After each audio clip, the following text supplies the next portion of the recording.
Hey there, and welcome to another edition of Fantasy Baseball Today. On a Tuesday, September 15th, Frank Stanfill alongside Scott White, and just yesterday, I sat in this very chair and told people not to overthink things in the fantasy baseball playoffs.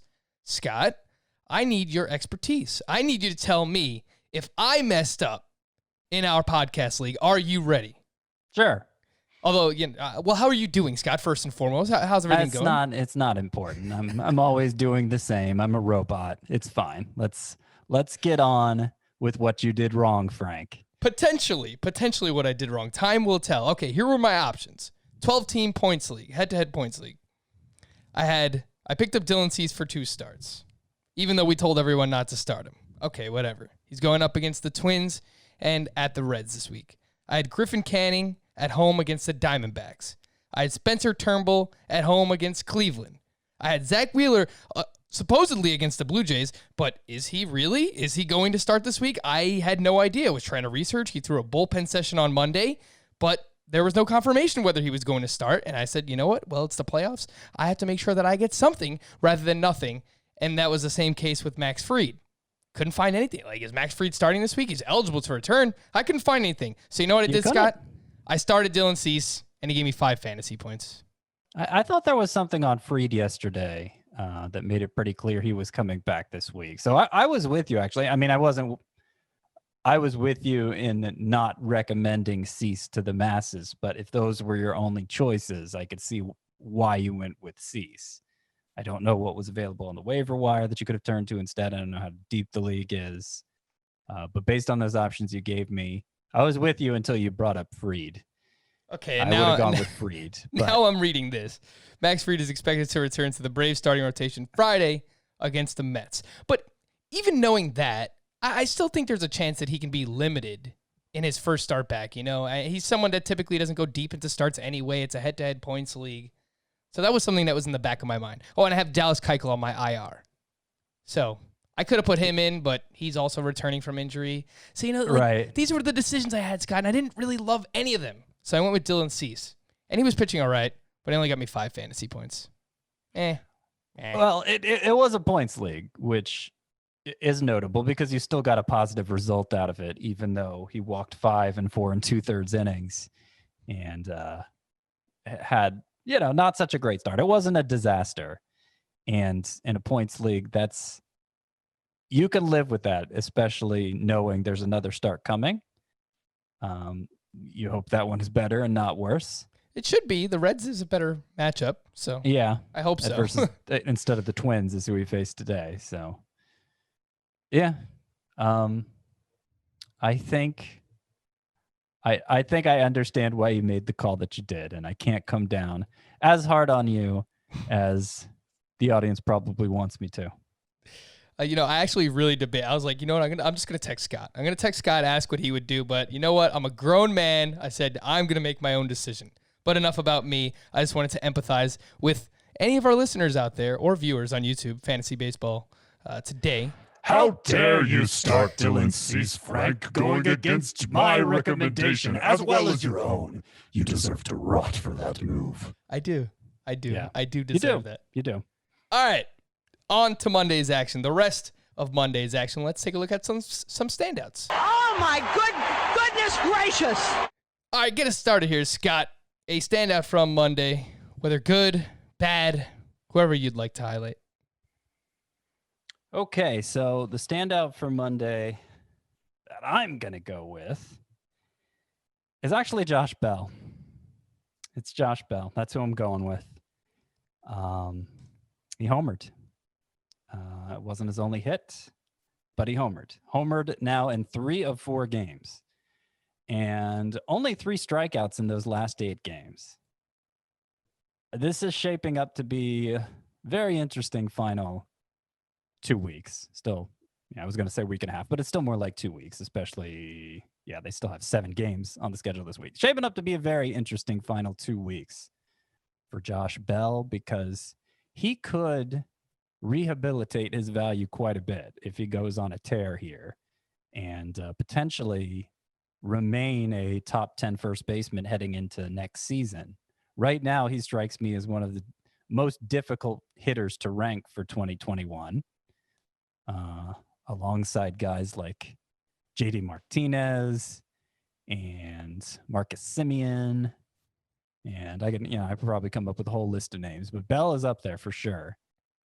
He's looking more like, very recently here, he's looking a lot more like last year's Josh Bell. Yeah, he has 13 hits over his last 8 games, and I looked into that small sample size, and the strikeouts are down, as you mentioned. The hard contact during this 8-game stretch is like 72%, according to Fangraphs, so that's great. Still hitting a lot of ground balls. That was, I would say, among the biggest changes for Josh Bell in 2019 was that he started hitting more fly balls and decreased his ground ball usage. And this year he's up over 52% ground ball rate.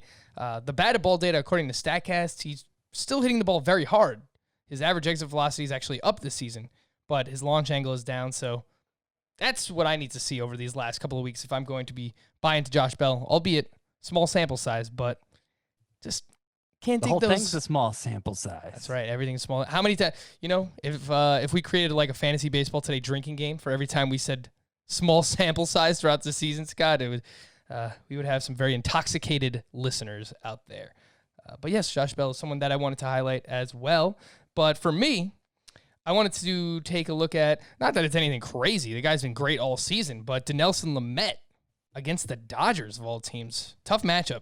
7 innings, 3 hits, 1 earned, 2 walks, 11 strikeouts, 18 swinging strikes on 98 pitches for Lamet, 14 whiffs on the slider, which he threw 60% of the time in this start.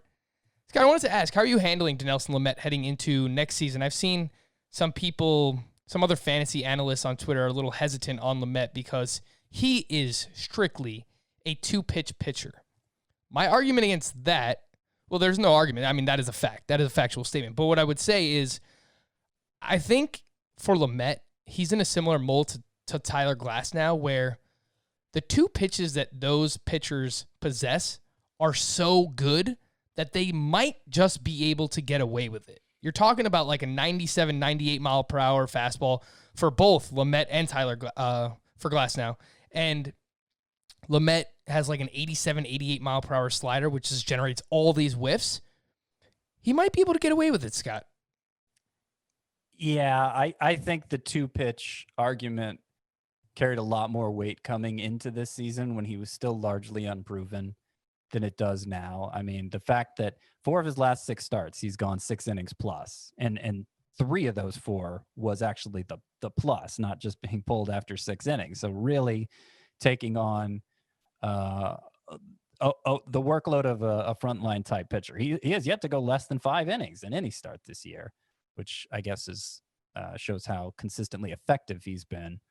So that comparison with Tyler Glasnow is a good one. In terms of how I rank him, he is probably going to be linked very closely for me with Blake Snell, because I think the strengths, and the main concern for me with Lamet is still how consistently will he throw 6+. It's been very consistent lately, and so that's encouraging, but that's obviously not a long-standing trend, and that's still the main concern with me for Snell, even though I know the strikeout number is still going to be very big considering it. That's kind of the profile I'm seeing for Lamet right now.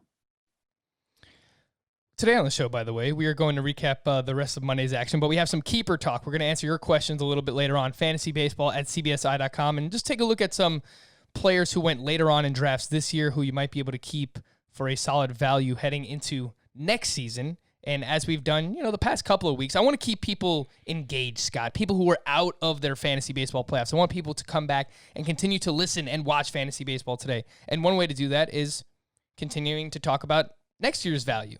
I brought up the names, Lamet and Glasnow. They're similar. Who would you rather have heading into next year? Who can you see yourself ranking higher between the two? Those two? You're asking me about those two specifically? Yeah, Glasnow versus Lamet. I'll put Glasnow higher. I still think, particularly with the way he's rebounded here recently, he might have as much start upside as anybody. And I don't know. I'd have to do a side-by-side comparison. That's not something I've done in a long time because, I say that and I know I know Lamet has several double-digit strikeout efforts this season, so maybe maybe what I'm saying is not necessarily wrong about Glass now, but Lamet's closer to that than I'm giving him credit for. But I suspect, I brought up Snell as a comparison. I suspect right now that the order I'd rank those three is Glass now, followed by Lamet, followed by Snell. And I don't know how many other pitchers would be in that same range, but that's how I'd order those three.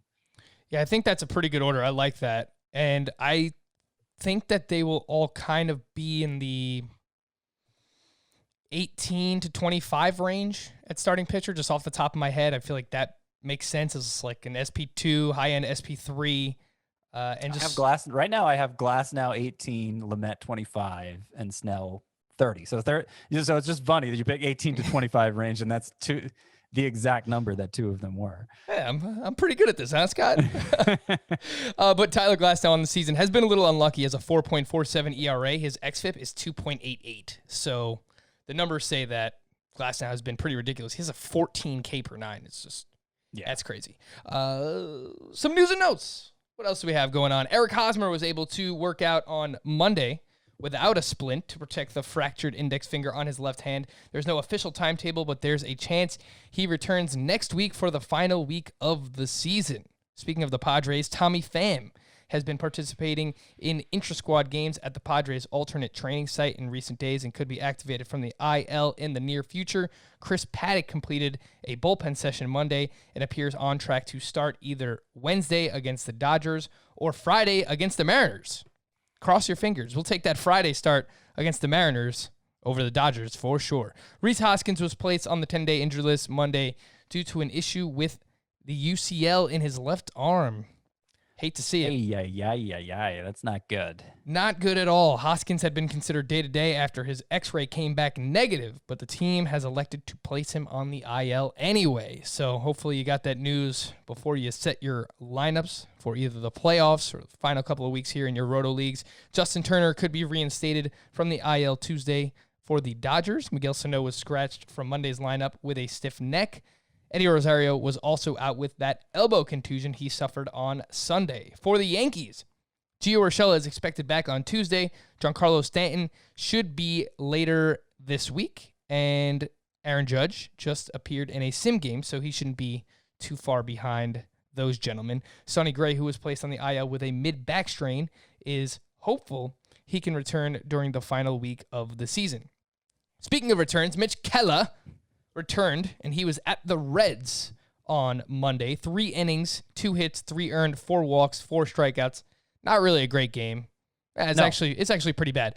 But, Scott, the fastball velocity was up over 95 miles per hour, so I was pleasantly surprised by that. Well, yeah, we needed to see this. We needed to see this because before he went on the IL with his oblique injury, he was 2 miles per hour lower than last year, and that was... If that's how his season ended, that would be scary. Not having any idea what to expect from him going into 2021. And I guess we still don't have a great idea, but we at least know the same tools are there for him to work with. And while I can't imagine anybody's going to put him in their lineup after this start, he still has a couple more turns here to put together a promising effort that then has us hyping him as a sleeper all over again next year. I hope so, because, I'm a fan of those Pirates. Mitch Keller and Joe Musgrove just can never get enough. How about those Braves, Scott? They signed Pablo Sandoval to a minor league contract. Not fantasy relevant at all, but just worth mentioning because he's the Panda and it's kind of fun. I don't think this is fantasy related either, but maybe it is. John Heyman announced the sale of the New York Mets to Steve Cohen on Monday for about $2.5 billion.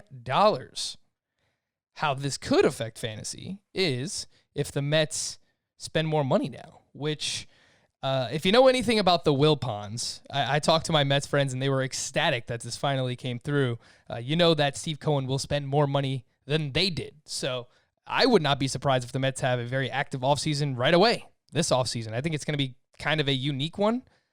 Given everything that's happened with the pandemic and just the season in general, and we don't know how things are going to be for the start of the 2021 season, obviously. But I think that the Mets might actually be involved here in the offseason, so something to pay attention to. Congrats to the Mets fans out there. Jake Lamb made his Oakland A's debut today. Well, not today when you're listening to this, on Monday, and had 2 hits and a home run for any AL-only players out there. Former first-round pick. Scott, do you notice this gentleman's name? Tanner Houck? He is a prospect for the Red Sox. I tried to find a phonetic spelling, so please don't email in and kill me or tweet at me, but I tried. I could not find a phonetic spelling anywhere for this guy. Houck, Tanner Houck, or Hook. He's making his debut tomorrow for the Red Sox. 66 games, 50 starts in his minor league career. He has a 4.08 ERA and a 1.41 WHIP. Any interest, Scott? No. I mean, the numbers are bad. I just saw that he was like a top 10 prospect in their organization, but I think the Red Sox farm system's pretty bad. So it is, and all the crappy pitchers they've cycled through to this point. I mean, maybe he'll be better than some of them, but I'm not excited to hear that he's on his way up or anything. Yeah, only for the AL only players out there. Some Jake Lamb and Tanner Houck, or Hook, however you want to call him. So Monday recap. Shout out to the Orioles. Oh my gosh, big game. They won 14-1 against your Braves, Scott. I'm sorry, but a lot of big performances here. Jose Iglesias, 4 hits, including a home run. He's batting .370 with an .891 OPS. I realize we haven't talked about Jose Iglesias much this season, but like, there's a few like him, Miguel Rojas, and Donovan Solano have just been like the weirdest standout middle infielders of all time, and I just keep waiting for them to fall off, and I just don't think it's going to happen in a 2-month season. They've been great all season, Scott. Yeah, I mean, the profile looks like the batted ball profile that they've all delivered looks like that of someone who hits for average, right? So, maybe over a full-length season, they would be able to sustain a batting average over 300. But 370, probably not. Probably not if things had a chance to play out. That probably would not be... That probably would not hold. And obviously there's not much power there, especially for Iglesias and Miguel Rojas. So, as far as batting averages specialists go, they're probably not that interesting. I mean, if obviously you would take a 370 batting average over 2 months if you knew that was going to happen at the beginning for any of them. But of course, there was no way of knowing that. So I think you've missed your chance to enjoy any of the benefits there. Ryan Mountcastle, a.k.a. The GOAT, just continues to hit 3 hits, including his 5th home run in 22 games. That is a 36 home run pace over the course of a full season. He is batting .364. DJ Stewart stayed hot on Monday, hit his 7th home run in just 19 games thus far. He hits the ball very hard. We've talked about him a few times now.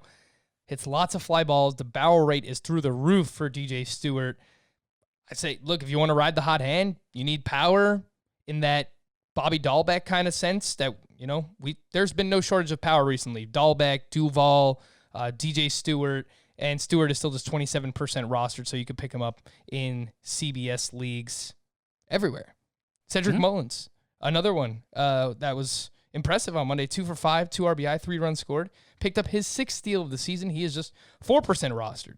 So if you need steals in a head-to-head categories or in a roto league, Cedric Mullins, he's a name that, I was actually kind of hyped about heading into, when was it? I guess last year, the 2019 season, and he just was not good. He's playing pretty well now, Scott. Any interest, Cedric Mullins?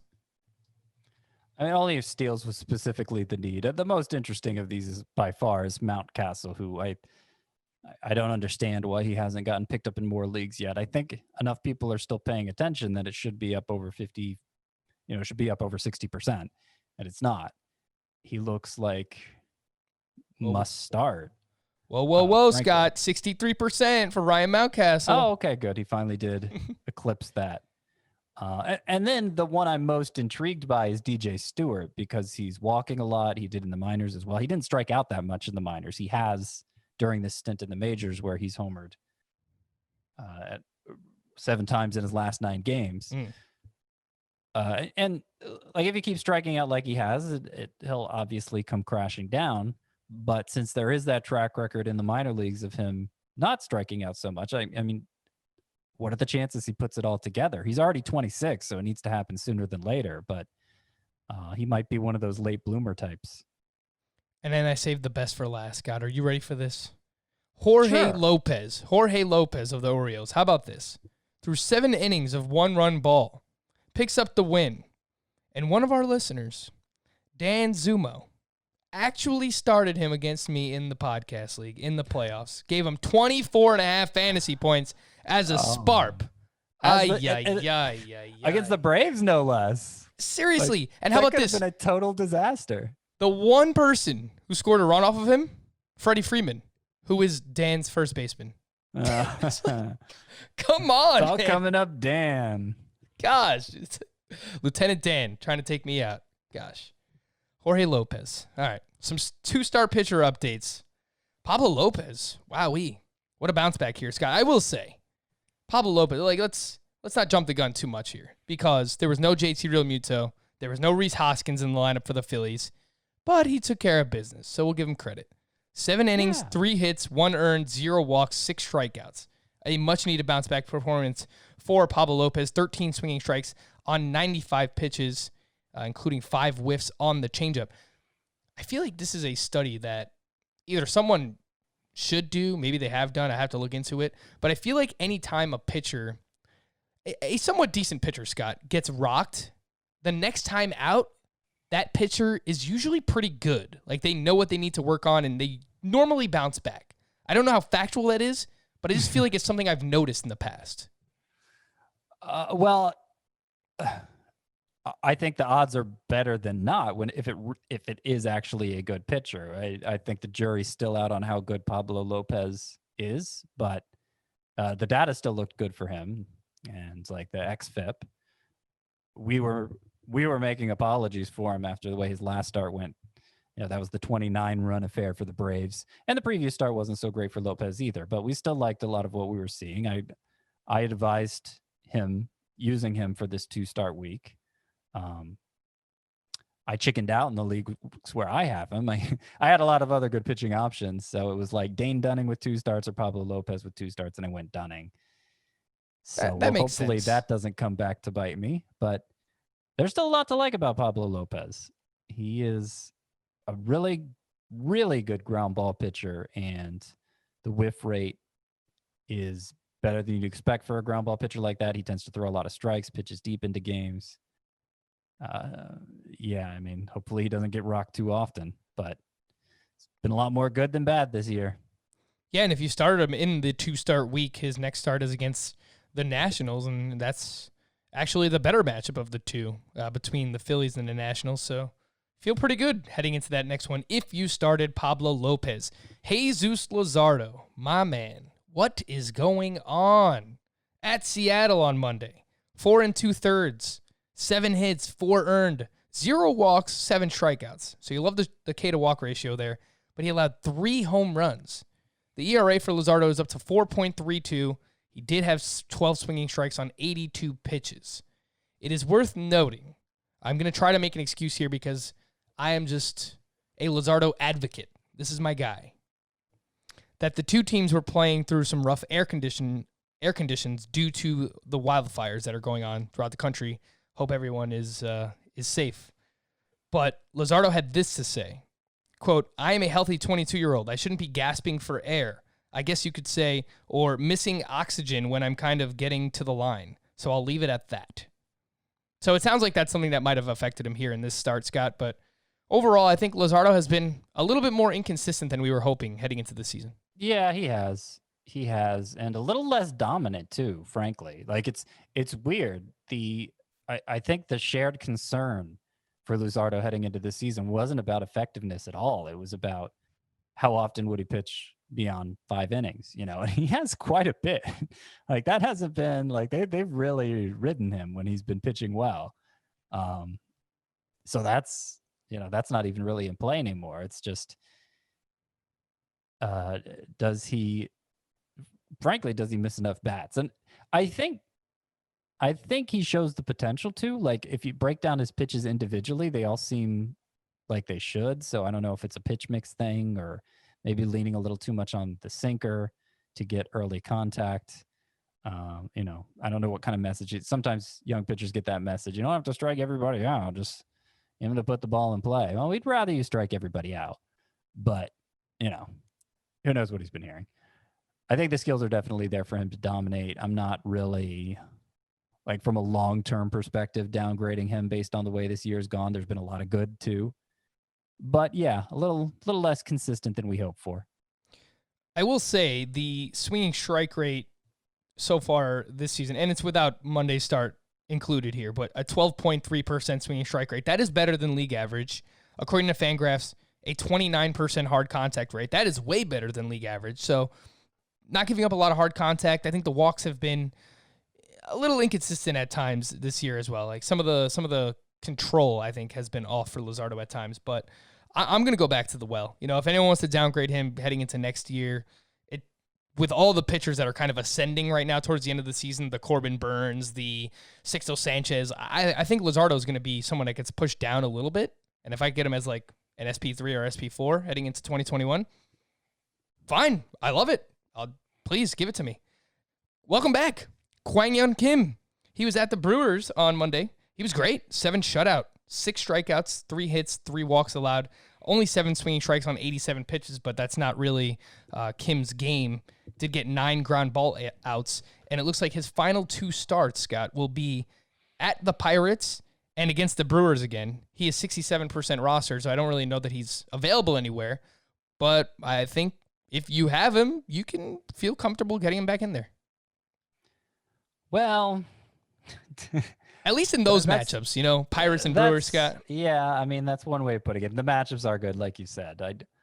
He's just been such a perplexing pitcher to me because it's a so-so ground ball rate, a bad K rate, an okay walk rate. So, like, what is he actually good at? I mean, he's been getting weak contact, but that's not, particularly for a pitcher who doesn't have, like, a long-standing history with that, like a Kyle Hendricks. That's not something I'm inclined to trust.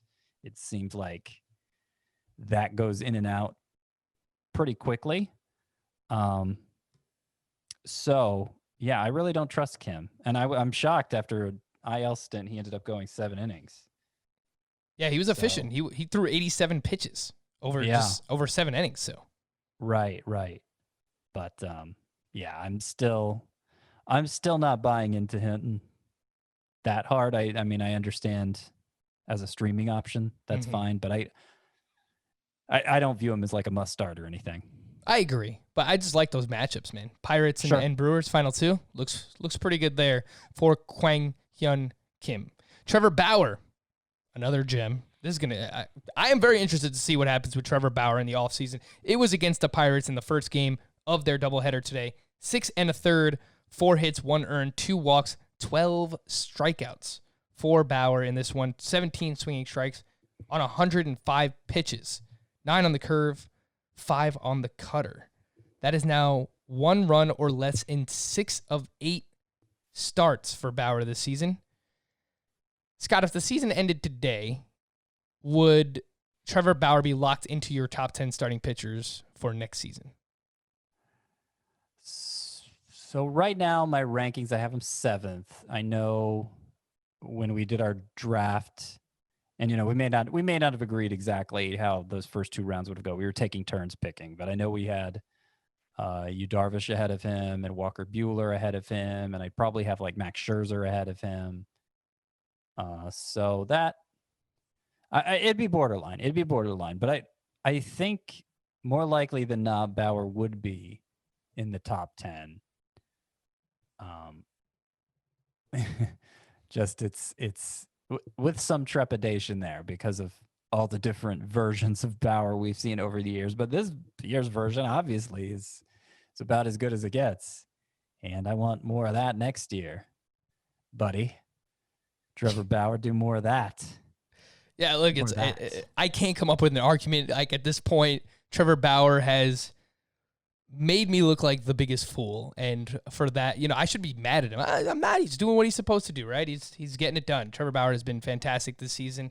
The problem is you were able to get Bauer this year, sometimes outside the top 20 starting pitchers as a mid-round pick, the 5th, 6th, 7th round pick at times. Next year, Trevor Bauer is going to be a top 3-round pick again.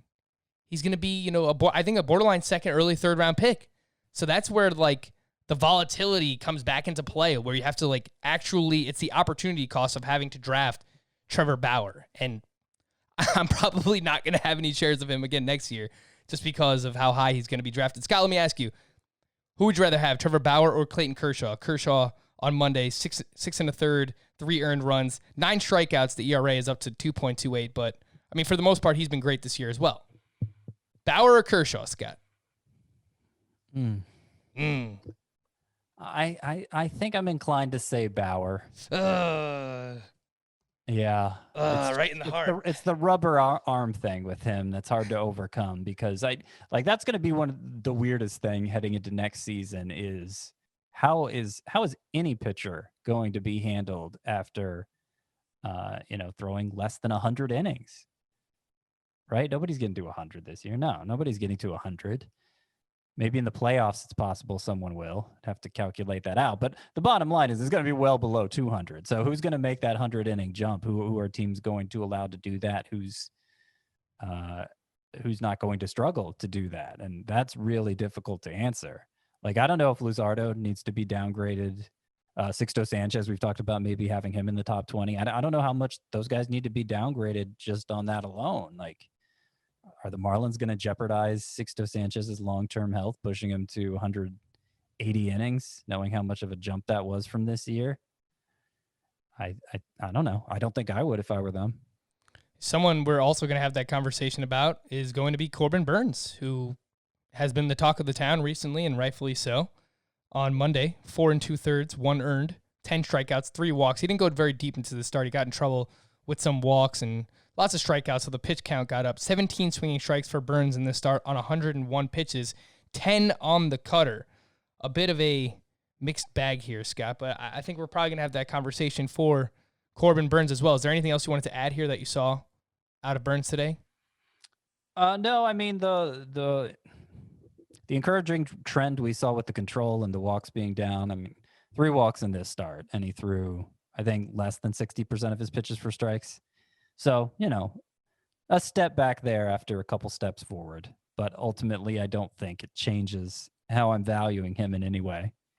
His counterpart, Daniel Ponce de Leon, has not been good this season, but he was pretty good here. 6 innings pitched, 2 earned, 9 strikeouts, only 1 walk. He's really struggled with walks this season, but 17 swinging strikes on 97 pitches. Daniel Ponce de Leon, only 4% rostered on CBS, and like Kim, looks like his last 2 starts will be against the Pirates and either the Royals or the Brewers. So, well, you're assuming he continues to start for them. I mean, this was a great start, but it was his first appearance of any kind since August 28th. And if Carlos Martinez is a fixture in the rotation now, I don't know. They probably have doubleheaders coming up next week too. They might just have to leave him in because of the doubleheaders. Let's check here. I got it pulled up. Yeah, they got 8 games next week. Mm-hmm. Okay. Fair enough. I don't know if those matchups are going to line up quite as you put them out there, but I would guess Ponce de Leon at least has 1 more start left, if not 2. Yeah, he's not a must start by any means, but I think, look, in deeper leagues, you need a streamer, just good matchups. These pitching matchups for the Cardinals over the final 2 weeks look very, very enticing. So just keep that in mind. Some leftovers from Monday, a few more things to hit on. You mentioned Josh Bell. His teammate, Cabrian Hayes, hit his 2nd home run of the season. He's batting a cool .316 early on, making a lot of hard contact. He was averaging 95 miles per hour exit velocity entering Monday's action. Cabrian Hayes has been performing well. Luis Torrens, someone that we mentioned, if you were in a pinch in terms of the catcher position on yesterday's podcast, he had 2 hits, including his first Major League home run on Monday. And who else do we have here? Kyle Lewis hit a 3-run homer, his 10th. He's really slowed down his first 28 games, .372 batting average, 6 home runs with a 23% strikeout rate. His next 18 games, this is Kyle Lewis, a .152 batting average, 4 home runs, and a 32% strikeout rate. Scott's shaking his head because Scott knows deep down that he was right. And right after you made your apology to Kyle Lewis, like I have done for so many players this season, he started to come back to earth. That's the worst. It's the worst. I really Because the season-long K rate is now 26%. So is that the one we're supposed to look at, or are we supposed to look at that one over the last 18 days, like you said? I don't know. I still think, like, my original stance on Kyle Lewis is just he's going to be useless in the long run, and I still don't think that's true. So I was right to. I'm going to stick with I was right to soften my stance some, but I may have gone a little too far, and maybe everybody went a little too far in anointing him the next great thing to grace our lineups in the outfield. He's really fun to watch. There's no doubt. Like, I've seen some highlight plays from him, some catches out of Kyle Lewis, and I think he's interesting. I think, in the long run, you're right. Like, he's not going to be the player we saw early on this season, but if he can settle in as a 250 to 260 hitter who gives you pop and maybe he steals you a few bags, like, yeah, that's a useful player in roto leagues with 5 outfielders. So keep that in mind, but I think it's probably more realistic for Kyle Lewis. Scott, anything to see here with Mike Minor? Because he pitched against the Mariners on Monday, 7 shutout with 8 strikeouts. How about this? He had 19 swinging strikes. 16 of them came on the 4-seam fastball which averaged 90.3 miles per hour. Right. So it's still down from last year by a couple miles per hour. It's like it's not like it got better. I don't know why the Mariners weren't able to touch it. I don't know. I didn't watch it. I'm not sure if watching it would have told me anything. But yeah, I don't see, like, this just looks like a blip for Minor, and I would still avoid him rest of season. A few bullpen notes. Brandon Kinsler pitched in the 9th inning for the Marlins, up 6-2 on Monday. So I brought up Yimi Garcia as a name just because he picked up a save over the weekend, but still seems like Kinsler is the guy, but pay attention. And then Yoshi Hirano picked up a save with a 1-run lead for the Mariners. That was his 2nd save of the season. Just a name to pay attention to if you are desperate for saves in some roto or category leagues. All right, we're going to hit a quick break, but first I do want to remind everybody that I know football is back, and while we're recording this, actually Monday Night Football still playing right here behind me, and baseball is winding down. But let's not forget about golf. The U.S. Open is here, and the First Cut Golf Podcast has you covered this week for the 2nd major of the year. The First Cut crew is coming at you with 2 preview episodes full of picks and DFS analysis, plus round-by-round recaps. After every day of action at Winged Foot, the First Cut Golf Podcast is available wherever you listen to podcasts. So go download and subscribe today. So I gotta put like commas in, like there's supposed to be breaks in these promos and reads where I just don't put breaks. So that's on me. But go download the First Cut Podcast and subscribe to their YouTube channel. They are great if you want some help winning money there in DFS or wagering. Also, let me just quickly address an Apple Podcast review that we received recently. A little bit of a rant here, Sky. Tell me if I'm being too harsh. But this one came from Matuli21. He said, quote, "Asking for 5 stars to answer questions is a joke. I will just say that we do this podcast because we love fantasy baseball and we love helping people win their leagues. There is no doubt about that. Honestly, like I will go winless in all of my leagues if that means like all the listeners wins all of their leagues. Like I truly mean that. Now, if I don't know that I mean that, but that's fine. That's fine. Good for you, Frank. Now, if you genuinely think that we deserve a 1-star rating on Apple, that is fine. Leave the review and explain why. I'm all for constructive criticism. But the reason we ask for this is because it helps the podcast with searchability on Apple. Is it really the worst thing if we answer a question in exchange for a podcast rating? I don't think so, Scott, but that's just me. So I'll just leave it there and rant over. But thanks for your 1-star rating and review, Matuli21. I think it would have been a better rant if you had the angry voice to use with it. That would have earned us like 5 more 1-star ratings, Scott. I know. Speaking of some APR questions, let's answer some of these APR questions quick. From Theo, 1017. Strictly speaking, Arsenal. What pitcher do you think that has the best stuff in baseball?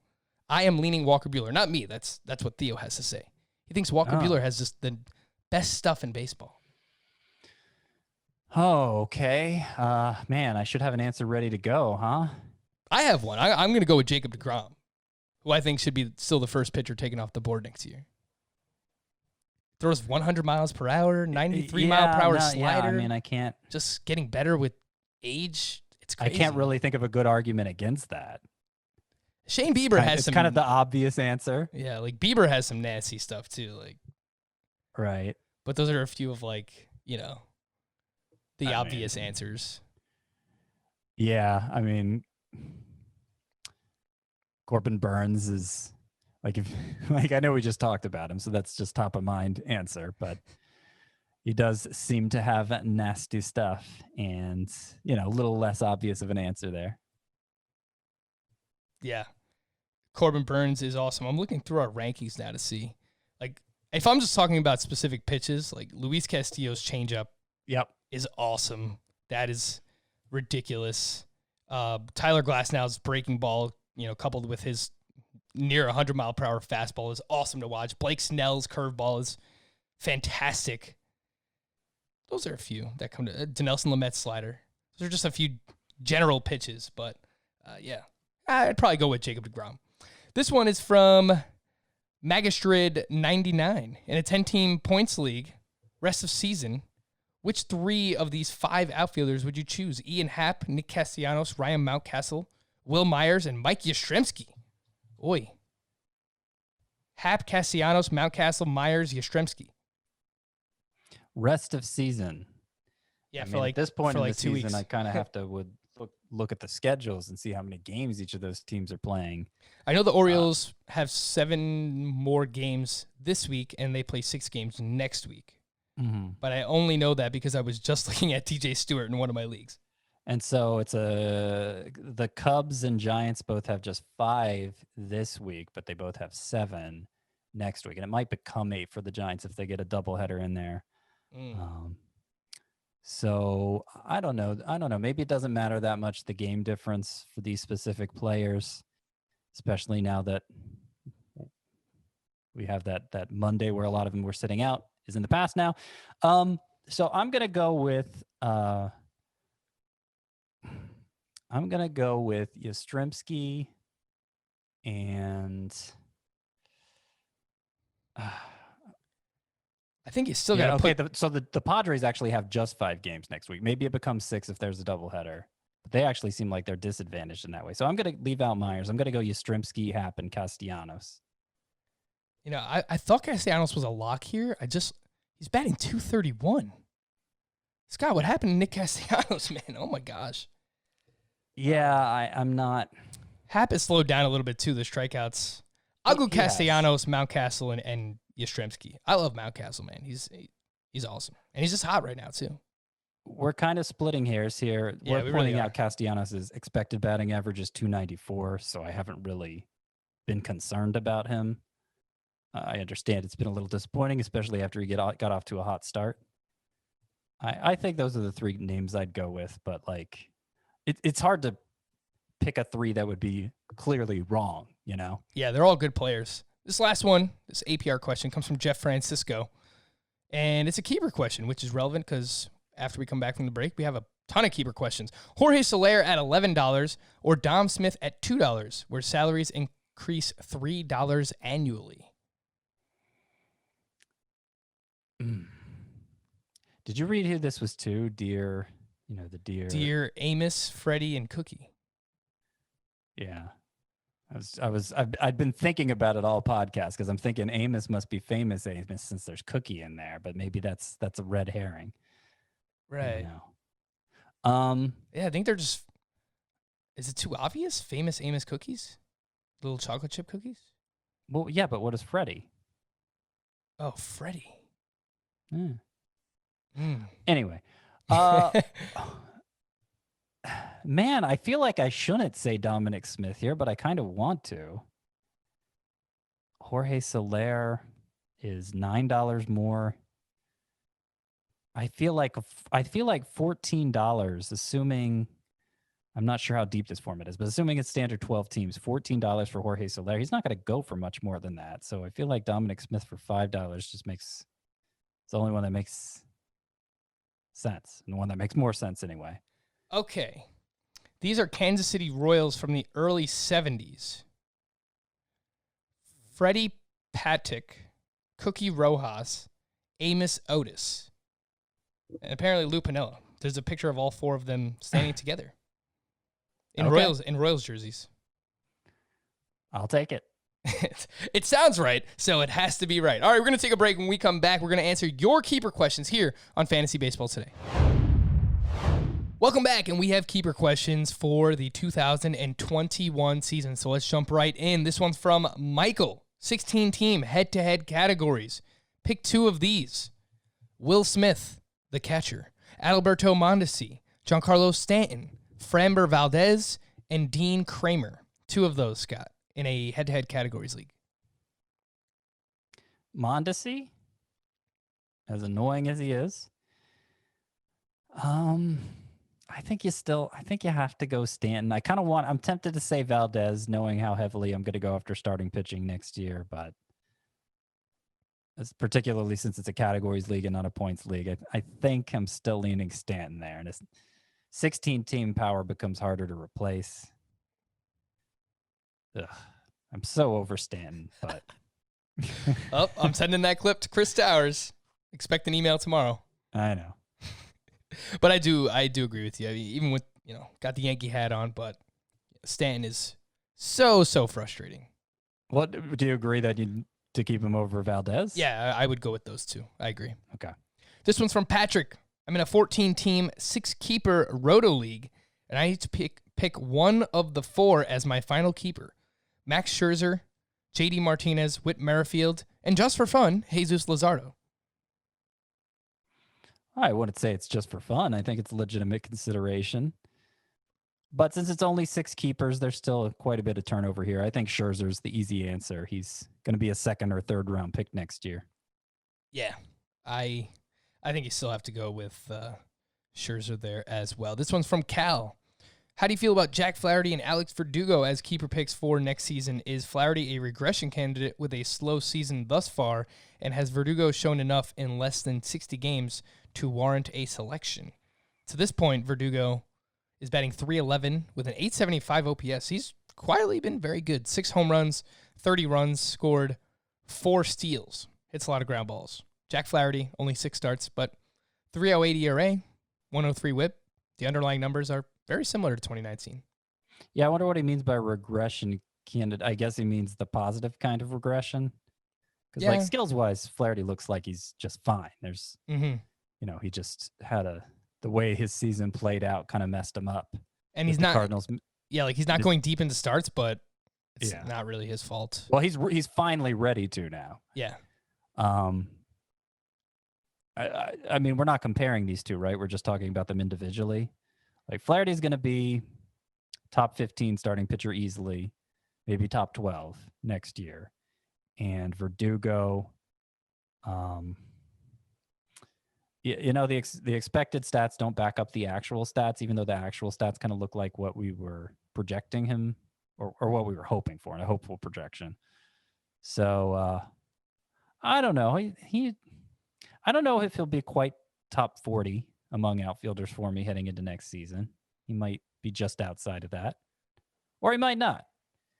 But that's what I'm thinking. I'm not viewing him as like a stud yet. Yeah, that's the range that I was thinking too. Like back end of the 40s for Verdugo. Don't know that he has to be, one of your 3 outfielders in a head-to-head points league, but I think anything deeper than that, 4 or 5 outfielders you start, like, sure. I feel good having Alex Verdugo there. And there's always a chance that he takes another step because he's so young. So keep that in mind as well. So like a top 40-ish outfielder with upside, and I agree on Flaherty. This one's from Thomas. Head-to-head points, 12-team league with 6 keepers at no cost. Which of these young starting pitchers would you keep if you could only choose one? And Scott, there's so many people that I feel like are going to have this dilemma heading into next season. But we've got a triple threat cage match here. Corbin Burns versus Sixto Sanchez versus Ian Anderson. Did you know that entering Monday, all three of these pitchers had a 0.91 whip. When I looked this up today, my mind was blown. I thought that I had the same page open for everyone. I'm like, I thought I changed the page. 0.9, what? They all have exactly a 0.91 whip. It's very interesting.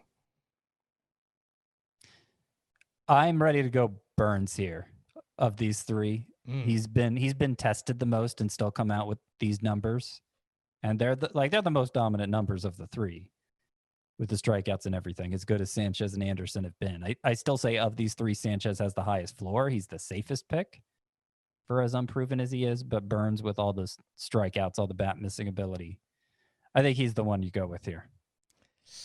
Oh, man, this is tough. They all have sub-2 ERAs, but small sample size. Ding. Take a shot wherever you are listening. But I think Burns has the highest upside. I think he also has the lowest downside, Scott. Although Ian Anderson's downside might be low too, but... Yeah, I don't know. The one I'm least confident in at this point is Ian Anderson, and he's been great, and there are a lot of reasons to be enthusiastic about him. He has a 59% ground ball rate. It's crazy. Ian Anderson does? Yeah. I mean, that's as good as Sanchez. If he can keep that up, he's going Right. to be great. I just don't know how regular a part of his profile that was. I never thought of him as in quite those terms when he was coming up as a prospect, but an inconsistent minor league track record, and obviously hasn't been tested that hard. But like, I'm not down on Ian Anderson. You're just you have to pick nits when you're deciding between three players like this. And all three of these are pitchers that we're going to have that same conversation for. What is their innings limit going to look like for the 2021 season, assuming that it's a full season? So we'll have to keep that in mind. I think as of now, I would agree with you on Burns, but I got to do some deep dive in the offseason. I really like all three of these guys. Like Sixto Sanchez is just fantastic too, but I'll lean Burns for now as well. From Colin, need 3 out of 4. Mike Trout for a first rounder. Trey Turner for a 7th rounder. Jack Flaherty for a 9th. Max Fried for a 14th. Leaning towards Trout, Turner, and Flaherty, but with Fried having such a great season, didn't know if he should come into consideration. I think Trout, Turner, and Flaherty are too obvious to even really consider Fried. I think like the difference between 9th round pick and 14th round pick isn't enough for me to side with who I think is the lesser pitcher, Fried versus Flaherty. So yeah, Trout, Turner, Flaherty. Yeah, I almost want to say Fried. I like the 5 rounds of value you get on Fried, and he's probably going to be like a top 20, top 25 starting pitcher too. Like, I don't think he's going to be very far behind Jack Flaherty either in the rankings. Like, it's just a 5-round difference, of course, matters a lot more if it's 1st round versus 6th round. True. Than 9th versus 14th. And I feel like the kind of player you draft in the 9th round instead of Flaherty, like, wouldn't it be a make or break player for you? That's a pick that you know, maybe he's useful for you all season, maybe not. So I wouldn't really miss having a 9th round pick in order to keep Fried 5 rounds later, you know? All right, you've talked me into it. This one's from Alex. Dear Jimmy, Kima, Lester, and Bunk. Ah, yeah, that's The Wire. The Wire. 12-team head-to-head points league. Keep 8 forever with no penalty. We also have 4 outfielders plus a utility. Locked in, I have Mike Trout, Cody Bellinger, Justin Verlander, Zach Gallen, and Mike Clevenger. I need 3 more out of Corey Seager, Kyle Tucker, J.D. Martinez, Whit Merrifield, and Corbin Burns. 3 of those 5. Seager's easy. So it's a points league. I think points league, you go Burns over any of the hitters. At least I do. Tucker. Yep, that's what I was thinking too. Sounds good to me. This one's from Timothy. Hello, Jamal and Nicola. Do you know who these are, Scott? Well, the answer's in there. I wrote it in parentheses to remind myself. Although that's one of the ones that I actually would have known myself. But those are the Denver Nuggets. You been watching any NBA playoffs here, Scott? Oh, no. Haven't even thought about it. I'm about to anger Timothy too. Go Clippers. Let's go. Curious who you'd prefer to keep in my 12-team auction league $260 budget. Scoring is head-to-head 10 categories with OBP and quality starts instead of batting average and wins, respectively. The keeper price goes up $5 each year. Keep 3 of the following. Oh, you ready? Wow, this is a long list. Longer than I thought. Bryce Harper for $41. Jose Ramirez for $22. Eugenio Suarez for $21. Nick Castellanos for $17. Carlos Correa for $17. Conforto for $15. Corey Seager for $10. Kyle Tucker for $9. Aaron Nola for $16. Carlos Carrasco for $12. Zach Gallen for $7. Shane Bieber for $5. I'll save all the good ones for the end. How many? You only need only 3. Bieber. Bieber at 5 for sure. I'm tempted just because, man, you want that pitching advantage. You want as much pitching as you could get. I'm going even harder after that. Bieber, Nola, Gallen. Let's do it, Scott. That's what I'm thinking, but like I hate giving up Jose Ramirez for 22. Yeah. And even it's Corey Seager, for 10. But like, yeah, I think like who knows what other pitchers are being kept by other teams, and then you may not have your pitching staff may completely stink because you just don't have that many that you can draft. So I think you go Bieber, Gallen, and Nola and trust that a lot of hitting is still going to be out there. When you're talking back and forth, you almost talked me into, I like Bieber, Nola, and Seager too. I would narrow it down to those 4. You make the final decision, Timothy, but it sounds like Scott wants to go with the pitchers. All right, we have a few more of these. Let's zoom on through here. From Derek, 10-team, 5x5 roto. We keep 12 players at equal cost, and they can be kept for as many years as you want. 4 pitchers. All right, whatever. Who should be my 4th pitcher out of Patrick Corbin, Zach Plesac, Hyunjin Ryu, and Corbin Burns? I mean, maybe I'm just on a real Burns kick today, but I'm thinking Burns. Over Corbin, huh? I think so.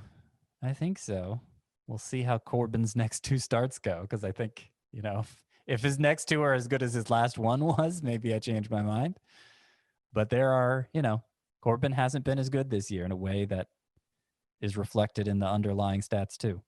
This one's from Harold, head-to-head with OBP instead of batting average. I have 3 spots to fill, with my options being Sixto Sanchez, Davy Garcia, Dane Dunning, Jake Cronenworth, Frankie Montas, Casey Mize, JD Martinez, and Alec Bohm. 3 of those. Is this keeper or is this starting? I think it's a keeper one. I wrote it down as a keeper question. Okay, so Sixto Sanchez, JD Martinez, Alec Bohm. Now you got me thinking. Keepers for head-to-head. Yeah, these are keepers. Who'd you say, Scott? Sixto Sanchez? Sixto Sanchez, JD Martinez, and Alec Bohm. I like it. This one's from Jason. I'm in a 12-team daily points league where we keep 3 players at draft value. Must keep at least 1 batter and 1 pitcher. I have Juan Soto for a 3rd, so I'm keeping him, but my pitcher choices are Max Scherzer for a 1st, Steven Strasburg for a 12th, Corbin Burns for a 12th, Sonny Gray for an 8th, Max Fried for a 10th. Which 2 of those would you choose? Oh, heat coming sigh, everybody. Thank you. Oh, man. Gosh. I don't feel like I can eliminate any one of them that easily. Well, what happens if you keep 2 for a 12th? Does 1 go to the 11th? Yeah, I assume so. Gosh. Scott is struggling. You got to keep Strasburg for a 12th, right? Yeah, and I think Sonny Gray for an 8th. Okay.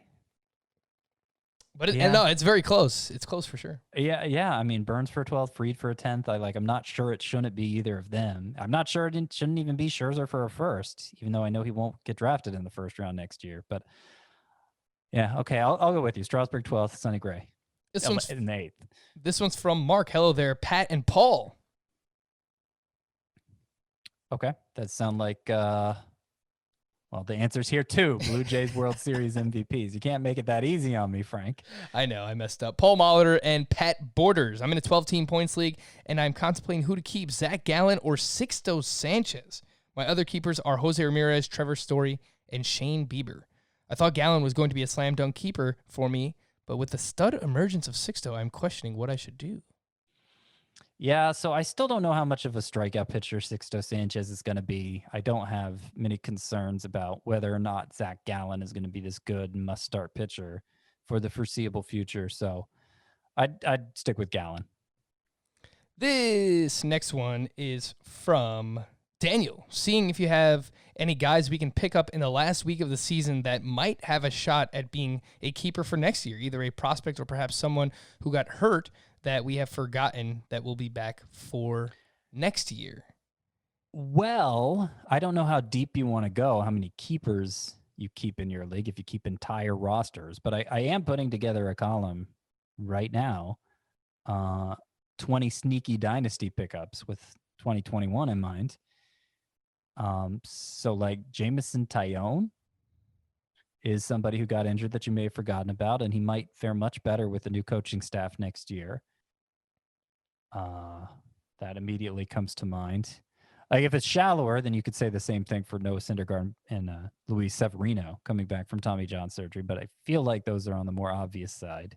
Yeah, Chris Sale too, but obvious. Yeah. A few others that stood out to me, Scott. Merrill Kelly got hurt, and yeah, not that he's like fantastic or anything, but he was pitching well this season, so someone might have dropped him, and if you could just keep him for like a last round pick, it might be worth it. Mike Soroka, I don't know how much time he's going to miss next year. Of course, he has the torn Achilles. Marcus Stroman opted out again, like not a fantastic keeper, but he might be like just available somewhere. And then Corey Kluber, I don't know what's left in the tank, but he also might be available. Domingo Germán. Sneaky. Yeah, that's sneaky because he That wasn't is. injured. He was suspended. I'm going to throw this out there if you are in a deeper league. It's like four relievers who aren't closers, but circumstances could align that make them closers next year. Jordan Romano of the Blue Jays, who of course we saw a little in that role this year. Josh Staumont of the Royals, who we've talked about quite a bit. Tanner Rainey of the Nationals, I would put in that category. And Aaron Bummer of the White Sox, who's hardly pitched this year, but he has closer potential. And Alex Colomé is in the final year of his contract. I don't know what the contract situation is for Brad Hand, but James Karinchak is awesome, so he might be the closer at some point as well. This one's from Steve, 16-team head-to-head categories league, 5 keepers with at least one having to be a pitcher.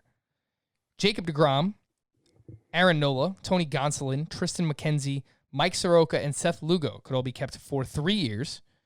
Jack Flaherty could be kept for 2 years. Batters aren't as strong. J.D. Davis, Michael Brantley, Gene Segura, Nick Markakis, LOL. Brandon Nimmo could be kept for up to 3 years. Jose Altuve for 2 years. And J.D. Martinez for 1. So DeGrom and Nola for 3, I think. Even with DeGrom being older, that's a slam dunk. I think Jack Flaherty for 2 for sure. Mm-hmm. I was leaning Jose Altuve for 2, although I am kind of worried about him. And then I think the last one, either J.D. Martinez for 1 or Mike Soroka for 3, but Soroka's iffy because coming back from an Achilles. Yeah, why not Michael Brantley for 3? I guess just because he's getting older. Yeah. I would probably go Soroka for that 5th spot. I think I agree with your top 4. DeGrom, Nola, Flaherty are easy. Altuve, yeah, okay. Soroka for 3. I mean, coming back from a tough injury, but 3 years of him, presuming he bounces back, is a good deal for you. Some other late round players from the 2020 season who could be potentially fun keepers for you in 2021.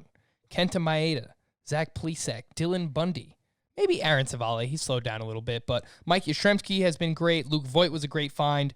Will Myers just hit another home run on Monday night. Dom Smith looks great. Kyle Tucker, Brandon Lau, maybe he's slowed down.